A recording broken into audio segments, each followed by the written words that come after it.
बिस्मिल्लाहिर्रहमानिर्रहीम जी। आज कौन आ रहा है जी? मेरे साथ मौजूद हैं उस्मान अजीज़ साहब, सीनियर साथी हैं राजा खिलजी साहब हैं जी।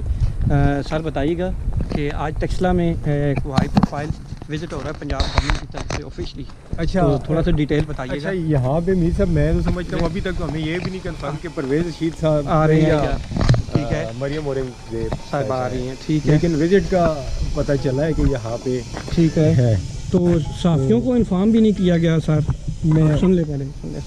एक विजन है जो कि टेक्सला को जो उसकी असल सिग्निफिकेंस है, हेरिटेज वैल्यू है, जो उसका रिलीजियस टूरिज़म है, गंधारा सिविलाइजेशन के एतबार से जो इसकी सिग्निफिकेंस है, फिर किस तरह हमारा अपने कौमी नैरेटिव में जो हमारा कौमी विरसा है और उसका पूरा रिवाइवल पूरे पंजाब में आपने देखा कि जारी है। और 160 साइट्स को आइडेंटिफाई किया गया है जो रिलीजियस टूरिज़म और हेरिटेज टूरिज़म, हमारी सकाफती विरसा जो है वो सिलेक्ट किया गया है, जिसकी वज़ीर आला पंजाब ने अप्रूवल दिया और वो इस करंट ADB में होगा और उसका काम ऑलरेडी स्टार्ट हो चुका है। टेक्सला जो है वो एक निगलेक्टेड साइट है, बहुत सी दफ़ा बहुत से अदवार में इस्तेमाल हुई, लेकिन एक कंप्लीट टूरिज़म के हवाले से, हेरिटेज के हवाले से, अर्बन डेवलपमेंट के हवाले से मास्टर प्लानिंग की जो कमी है कि पूरा टूरिज़म के इकोसिस्टम को किस तरह एक मजबूत तरीके से इम्प्लीमेंट किया जाए, इसी सिलसिले में मुझे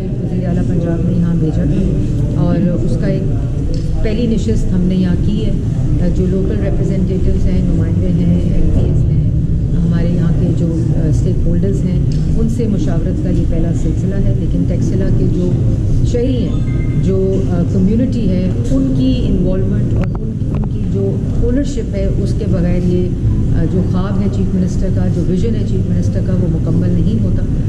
तो इसीलिए यहाँ के लोकल नुमाइंदों को होल्ड किया गया है।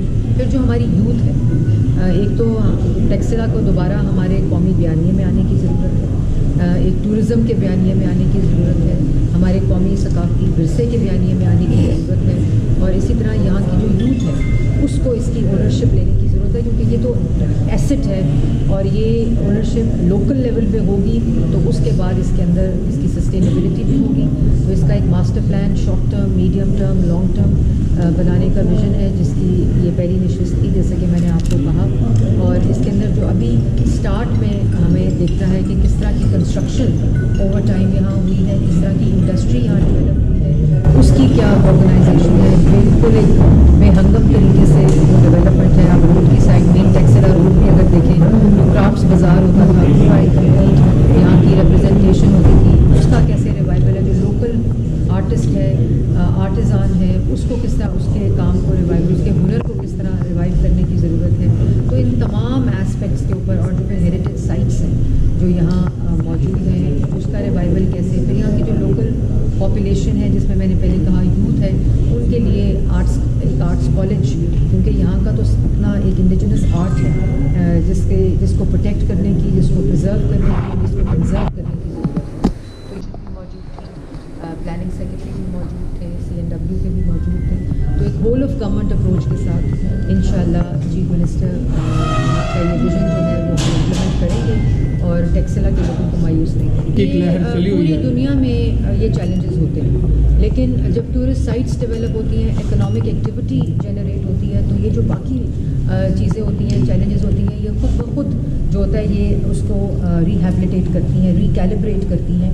तो ये सोच लेने से हमें काम को नहीं रोकना चाहिए और इसमें सिक्योरिटी इदारे भी हमारे साथ हैं और आपने देखा कि उन्होंने भी डेवलप किया हुआ है कैंटोनमेंट एरियाज़ के अंदर भी और कुछ साइट्स है। लेकिन मकसद यही है कि ऐसी साइट, ऐसी सिग्निफिकेंट साइट्स जिस तरह आपने कहा कि उसका रास्ता नहीं है, तो रास्ता कैसे निकाला जाए, उसको कैसे हाईलाइट किया जाए, कैसे प्रिजर्व किया जाए, कैसे कंजर्व किया जाए।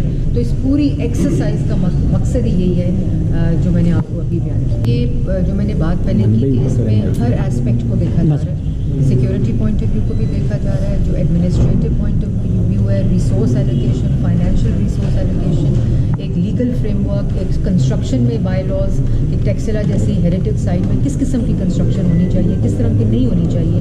तो ये तमाम चीज़ें जो है इस जी म्यूज़ियम एक बहुत इंपॉर्टेंट चीज़ है। लाहौर म्यूज़ियम को भी अपग्रेड किया जा रहा है, टेक्सला म्यूज़ियम को भी अपग्रेड किया जा रहा है। पूरा वर्चुअल जो टेक्सला म्यूज़ियम है उसकी ऑलरेडी ऐप बन चुकी है जिसको तो बहुत अच्छी बात है, ये तो बड़ी अच्छी खुशखबरी है कि मीडिया तक स्पेसिफिक एक सवाल है मैडम आपके हवाले से, चूँकि आपका ताल्लुक डिस्ट्रिक्ट रावलपिंडी से है। जैसा कि लाहौर के लिए मियाँ मोहम्मद नवाज शरीफ साहब को जितनी भी बिल्डिंग्स हैं, हेरिटेज है, वो लुक आफ्टर करें, उनकी निगरानी में दे दिया गया है।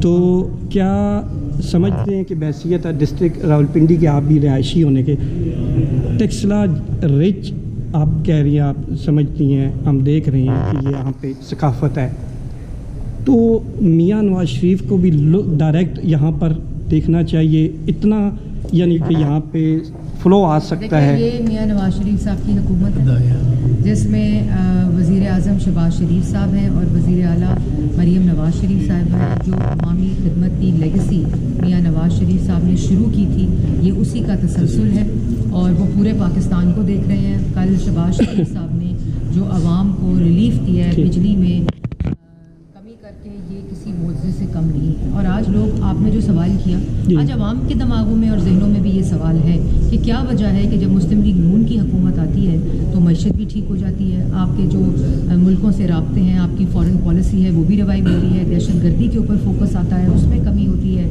डेवलपमेंट होती है, मंसूबे आते हैं, आवाम को हर रोज़ रिलीफ मिलता है। वो तमाम चीज़ें आप देखें कि इस वक्त पिछले 1 साल के अंदर जो 4.5 साल इस मुल्क की बुनियादें हिलाई गई, 1 साल के अंदर जो इकनॉमिक इंडिकेटर्स हैं वफाक के लेवल के ऊपर, महंगाई की शरह 1% से कम हो गई है और जो कि 35 से 36% के ऊपर थी। पॉलिसी रेट जो है वो 12% के ऊपर आ गया है। कल जो रिलीफ मिला, हम फौरी रिलीफ नहीं दे सके क्योंकि इतनी नालायकी, नाअहली, माफिया मुसल्लत था जिसकी जो कॉन्सिक्वेंसेस थे वो इस आवाम को उस महंगाई का बोझ उठाना पड़ा। हमने उसमें वज़ीर आला पंजाब मरीम नवाज शरीफ साहिबा ने बिजली में रिलीफ दिया पिछले साल। अब अल्लाह ताला का फजल है कि कल शहबाज शरीफ साहब ने जो बिजली को सस्ती करके जो रिलीफ दिया है, IMF का प्रोग्राम 2015 में मियाँ नवाज शरीफ साहब ने वाइंड अप कर दिया था। ठीक है। मुल्क की मईशत को इस्तेकाम खुद मुख्तार बनाया था। CPEC के मंसूबे आए थे, मोटरवेज बनी, मेट्रोज बनी। इसी तरह जब 4.5 साल IMF को दोबारा लाया गया, उसके बाद महंगाई आई गई, बेरोज़गारी आई और फिर दोबारा PDM की गवर्नमेंट आई तो मुल्क को डिफ़ॉल्ट से अपना लाया हुआ IMF का प्रोग्राम मुआहदा वायलेट करके मुल्क को डिफ़ॉल्ट किया। PDM की गवर्नमेंट आई तो शहबाज शरीफ साहब ने इस मुल्क को डिफ़ॉल्ट से बचाया, अल्लाह ताला के फज़ल व करम से। उसके बाद लोगों ने कहा मुस्लिम लीग नून की सियासत ख़त्म हो गई है क्योंकि ये जो मुश्किल फ़ैसले किए हैं। तो शहबाज शरीफ साहब ने क्या कहा था? उन्होंने कहा था मुझे ऐसी सियासत नहीं चाहिए जिसपे मेरा मुल्क दाव पे लगा हो। फिर दोबारा हमारी गवर्नमेंट आई, अल्लाह ताला के फज़ल व करम से अवामी मैंडेट के साथ, जिसको 2018 में RTS बिठाकर ख़त्म किया गया था। दोबारा गवर्नमेंट आई तो 1 साल में जो अनप्रेसिडेंटेड रिलीफ आवाम को मिला है, चाहे वो वफाक हो, पंजाब में वज़ीर आला पंजाब ने जो सुथरा पंजाब आज आप देखते हैं ना, लोगों की गलियां, लोगों के घर, लोगों की सड़कें जिस तरह साफ़ हो रही हैं, बाहर के ममालिक में ऐसा लोगों ने देखा था। जो फोकस अस्पतालों के ऊपर है, जो फोकस आपकी सड़कों के ऊपर है, जो फोकस एनवायरनमेंट के ऊपर है, जो फोकस पूरी एक डेवलपमेंट रिजीम के ऊपर है, रोज़गार के ऊपर है, ये पहले कभी किसी ने देखा था? 4.5 साल यही गवर्नमेंट थी ना, यही लेकिन गवर्नेंस, मैनेजमेंट और आवाम को रिलीफ देने की नीयत हो ना, तो फिर ये कॉन्सिक्वेंसेस कह रहे हैं। ये भी अगर नहीं की जाती तो मैं भी इंतजामिया को कहती हूँ, लेकिन जिस किस्म का रमज़ान में सहूलत बाज़ार, मॉडल बाज़ार और रमज़ान पैकेज मरीम नवाज शरीफ साहिबा ने दिया है, ठीक है, उसकी मिसाल नहीं मिलती कि मार्केट रेट से कम प्राइस के ऊपर सहूलत बाज़ार और मॉडल बाज़ार में चीज़ें मिली जिसको रोज़ ठीक है। और पूरा अगर आप आज देखेंगे कितने करोड़ों का रिलीफ आवाम को मिला है। आज TV ये खबर चला रही है सहूलत बाज़ार और मॉडल बाज़ार के अंदर, और ये अगर रेट लिस्ट तमाम दुकानों के ऊपर मस्ट है। मैं भी डिप्टी कमिश्नर को कहती हूँ कि टैक्सला के अंदर, मैं अभी वही बात कर रही हूँ कि टैक्सला के अंदर,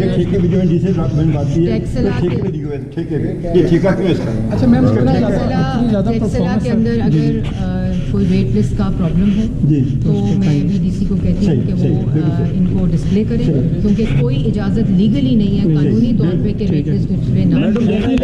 कि जो अवाम है ना पाकिस्तान की, वो बेवकूफ़ नहीं है। वो इस प्रोपेगेंडा, सोशल मीडिया पे झूठ, ये देख रहे हैं कि 1 साल से कौन अवाम की खिदमत कर रहा है, और ये बात नहीं है, पिछले 40 साल से मियाँ नवाज शरीफ साहब इस मुल्क की खिदमत कर रहे हैं। सही। चाहे वो एटमी प्रोग्राम हो, चाहे वो मोटरवे हो, चाहे वो मेट्रोज़ हो, चाहे वो डेवलपमेंट हो, चाहे वो सीपैक हो, चाहे वो अस्पताल हो, चाहे वो स्कूल हो। मुझे बताएं कि नवाज़ शरीफ, शहबाज शरीफ और अब मरीम नवाज़ शरीफ साहिबा के अलावा किसने क्या काम किया? आपके सामने कारकर्दगी है, आवाम के सामने कारकर्दगी है, और आवाम सब समझते हैं। और अब आवाम जो नफ़रत इस सोसाइटी में फैलाई, जो इंतशार इस सोसाइटी में फैलाया, जो 4.5 साल जो यूथ को गुमराह किया, ये आपने भी देखा कि स्कॉलरशिप प्रोग्राम जो मरीम नवाज़ शरीफ साहिबा का है, जब वो कॉलेजों और स्कूल्स में गई, आपने रिस्पांस देखा, क्योंकि बच्चे भी समझ चुके हैं कि हमारा मुस्तकबिल कलम में है, हमारा मुस्तकबिल टेक्नोलॉजी में है, हमारा मुस्तकबिल डेवलपमेंट में है, हमारा मुस्तकबिल तालीम में है, हमारा मुस्तकबिल पेट्रोल पम्प्स में नहीं है, हमारा मुस्तकबिल पुलिस और रेंजर्स के सर फाड़ने में नहीं है, मुल्क में इंतशार फैलाने में नहीं है। इसलिए आवाम भी समझती है, यूथ भी समझती है, और आप सब भी समझते हैं कि पाकिस्तान मुस्लिम लीग नून जो है वो अवामी खिदमत करना जानती भी है, इसकी नीयत भी रखती है, और अल्लाह ताला मदद। मैम मेरा एक लास्ट सवाल है, एक लास्ट। जी जी करते रहे जी जी। यहीं का हैंड क्राफ्ट है। अच्छा, ये भी थैंक यू जी, बड़ी मेहरबानी, ये सारे लोकल क्राफ्ट है। बड़ी मेहरबानी। आपको टेक्सला स्टोन का भी इंशाल्लाह नेक्स्ट बनवा के कुछ ना कुछ चीज़ें दिखवाते हैं।